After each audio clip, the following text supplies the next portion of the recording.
बेशक अल्लाह ही दाने और गुठली को फाड़ कर उनसे दरख्त वगैरह उगाता है, वही जानदार को बेजान से निकालता है और वही बेजान का जानदार से निकालने वाला है। यही तो अल्लाह है, फिर तुम कहां बहके फिरते हो। वही रात के अंधेरे से सुबह की रोशनी फाड़ निकालता है और उसी ने रात को मूजिबे आराम ठहराया और सूरज और चांद को हिसाब का जरिया बना दिया। ये अल्लाह के मुकर्रर किए हुए अंदाज़े हैं जो गालिब है, इल्म वाला है। और वही तो है जिसने तुम्हारे लिए सितारे बनाए ताकि जंगलों और दरियाओं के अंधेरों में उनसे रास्ते मालूम करो।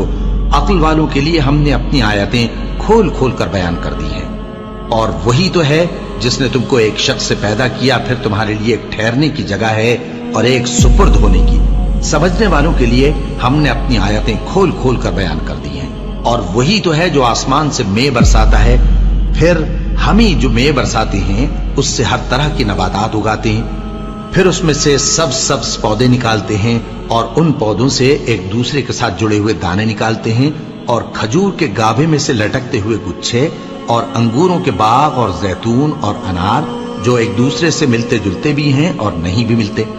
ये चीजें जब फलती हैं तो इनके फलों पर, और जब पकती हैं तो इनके पकने पर नजर करो। इनमें उन लोगों के लिए जो ईमान लाते हैं अल्लाह की कुदरत की बहुत सी निशानियां हैं।